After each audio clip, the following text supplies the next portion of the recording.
আজি 17 জানুৱাৰী 26 দা ৰয়েল এজেঞ্চিত আপোনালোকে লৈছোঁ এখন মাৰুতি চুজুকি ছুইফ্ট VXI, যিখন আপোনাৰ 2012 মডেল হয়। গাড়ী আপোনাৰ এবাৰ কণ্ডিশ্যন চেক কৰিব পাৰে, একদম শ্ব'ৰুম কণ্ডিশ্যনৰ গাড়ী আছে, কোনো ধৰণৰ একো এক্সিডেণ্ট হোৱা নাই। গাড়ী যদি মই পেপাৰ্ছৰ কথা কওঁ, আপোনাৰ গাড়ী পেপাৰ্ছ পাতি গোটেইখিনি আপ টু ডেট আছে, একো এটা কাম কৰিবলৈ দৰকাৰ নাই গাড়ীত। আপোনালোক মই এবাৰ ইণ্টেৰিয়ৰটো এবাৰ দেখাই দি আছোঁ।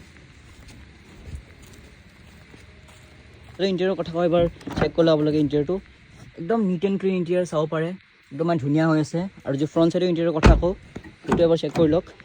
আপোনাৰ দুপাট চাবি পাতি গোটেইখিনি পাই যাব, চাই ল'ব পাৰে। চিষ্টেম আপোনাৰ অ'কে আছে, দেন AC ৰানিং আছে। গাড়ীৰ 4টা পাৱাৰ উইণ্ডো পাই যাব। ইঞ্জিনটো দেখাই দিওঁ আপোনালোকক।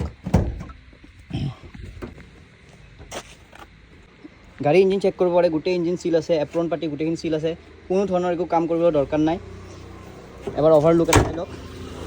এখন গাড়ী যদি মই প্ৰাইজৰ কথা কওঁ, এখন গাড়ী আপোনাৰ পাই যাব মাত্ৰ 2,10,000 টকাত, ইনক্লুডিং অনাৰশ্বিপ ট্ৰান্সফাৰ। চ' যদি কোনোবা এখন গাড়ী নিজৰ কৰিব বিচাৰিছে, জাষ্ট স্ক্ৰীনত আহি থকা নম্বৰটোত কণ্টেক্ট কৰক, এখন গাড়ী নিজৰ কৰি লওক।